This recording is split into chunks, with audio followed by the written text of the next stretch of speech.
اعوذ باللہ من الشیطان الرجیم بسم اللہ الرحمن الرحیم اللہم صلی علی سیدنا مولانا محمد وبارک وسلم صلی علیہ۔ اللہ کے نام سے شروع جو نہایت مہربان رحم والا۔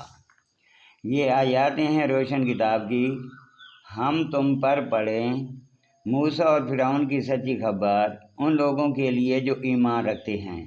بے شک فرعون نے زمین میں غلبہ پایا تھا اور اس کے لوگوں کو اپنا تابع بنایا۔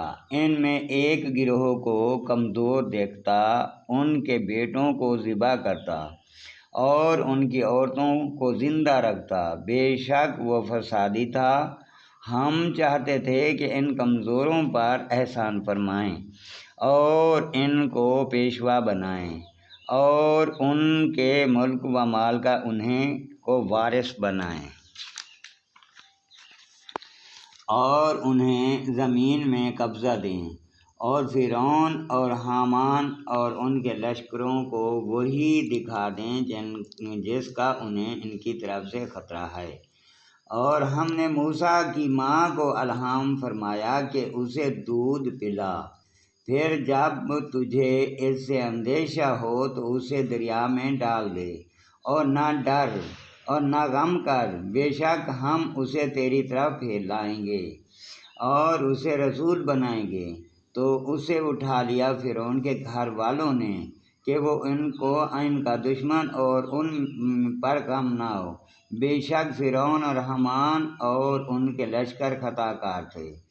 اور فرعون کی بیوی نے کہا، یہ بچہ میری اور تیری آنکھوں کی ٹھنڈک ہے، اسے قتل نہ کرو، شاید یہ ہمیں نفع دے یا ہم اسے بیٹا بنا لیں۔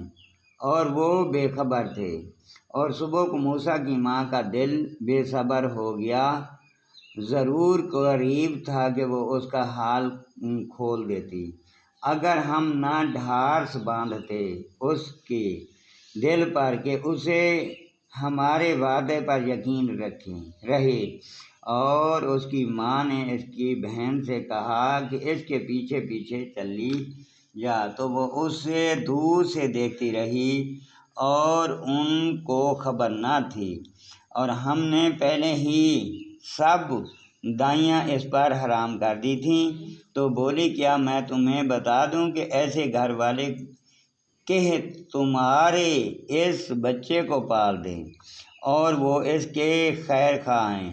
تو ہم نے اسے اس کی ماں کی طرف پھیرا کہ ماں کی آنکھ ٹھنڈی ہو اور غم نہ کھائے، اور جان لے کہ اللہ کا وعدہ سچا ہے، لیکن اکثر لوگ نہیں جانتے۔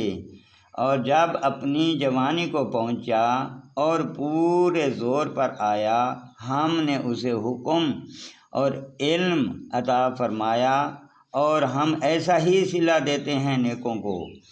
اور اسے شہر میں داخل ہوا جس وقت شہر والے دوپہر کے خواب میں بے خبر تھے، تو اس میں دو مرد لڑتے پائے، ایک موسیٰ کے گروہ سے تھا اور دوسرا اس کے دشمنوں سے۔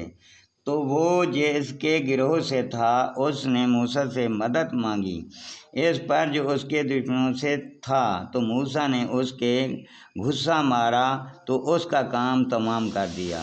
کہا، یہ کام شیطان کی طرف سے ہوا ہے، بے شک وہ دشمن ہے کھلا گمراہ کرنے والا۔ عرض کی کہ اے میرے رب، میں نے اپنی جان پر زیادتی کی تو مجھے بخش دے۔ تو رب نے اسے بخش دیا، بے شک وہی بخشنے والا مہربان ہے۔ عرض کی، اے میرے رب، جیسا تو نے مجھ پر احسان کیا تو اب ہرگز میں مجرموں کا مددگار نہ ہوں گا۔ تو صبح کی اس شہر میں ڈرتے ہوئے اس انتظار میں کہ کیا ہوتا ہے، جبھی دیکھا کہ وہ جس نے کل ان سے مدد چاہی تھی فریاد کر رہا ہے۔ موسیٰ نے اسے فرمایا، بے شک تو کھلا گمراہ ہے۔ تو جب موسیٰ نے چاہا کہ اس پر گرفت کریں جو ان دونوں کا دشمن ہے۔ وہ بولا، اے موسیٰ، کیا تم مجھے ویسا ہی قتل کرنا چاہتے ہو جیسا تم نے کل ایک شخص کو قتل کر دیا تھا؟ تم تو یہی چاہتے ہو کہ زمین میں سخت گیر بنو اور اصلاح کرنا نہیں چاہتے۔ اور شہر کے پرلے کنارے سے ایک شخص دوڑتا آیا، کہا، اے موسیٰ، بے شک دربار والے آپ کے قتل کا مشورہ کر رہے ہیں، تو نکل جا، میں آپ کا خیر خواہ ہوں۔ تو اس